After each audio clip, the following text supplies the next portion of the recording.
Hello Elijah, hello everyone. It's week 43. Songwriting for Songwriters. Theme is conflict. And my song is called The Question Is. Before I start it, I just want to point out I've got Elijah's book, Songwriting for Songwriters. It's got some great ideas for lots of different subjects. It's worth getting.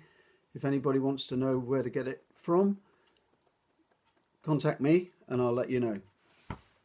So this is my song, The Question Is.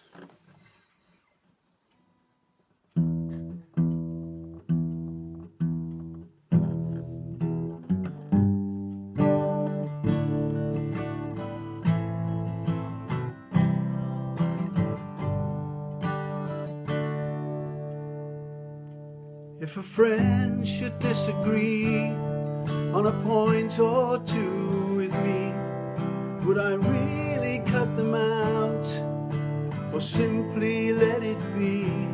We are all allowed, surely, to say it as we see, from our point of view, without fear of penalty. If by acting hard and fast we lose hope to make it last, then we really have to ask why we're taking them to task. If to gain the upper hand we defend for what we stand, when we find our world in bits, we know we should have called it quits.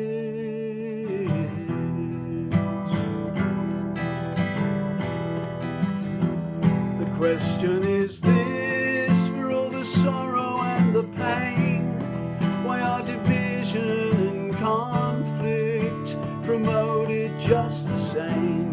As we close our eyes and hang our heads in shame, the question we should ask ourselves is who stands to gain? Who stands to gain?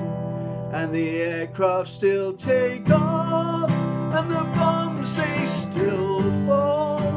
So we have to question on both sides of the wall. If there wasn't any profit, would they bother at all?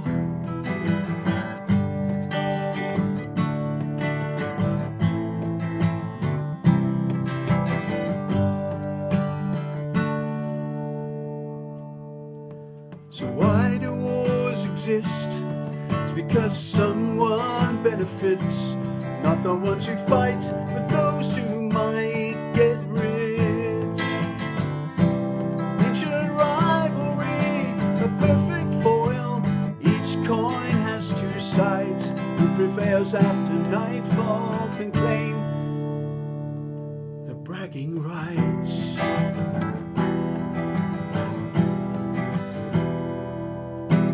Vested interest, east or west, black or white, left or right, while ordinary people cry at scenes on the screens or feel the guilt longing tonight. In this bloody game of chess, those who care the most are helpless, helpless, helpless, while the insidious threat is wielded by the denizens of big business. The question is this: for all the sorrow and the pain, why division and conflict are promoted just the same?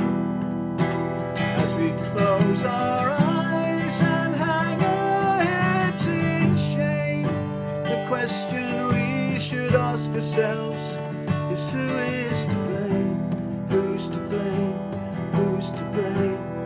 So the rockets still take off and the buildings still fall, and we have to question on both sides of the wall. If there wasn't any profit,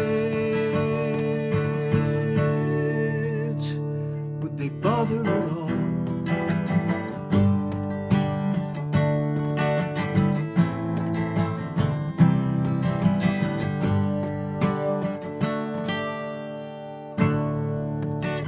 To keep the money moving, the world's governments invest to pour oil on and fan the flames using people's taxes.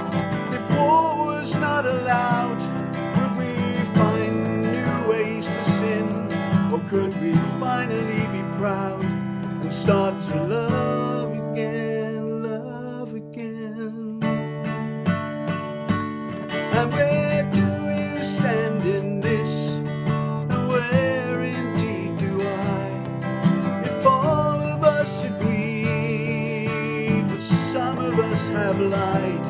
So if we are to make a start, we must look in our collective heart. There's a world that's free of war, something that's worth fighting for.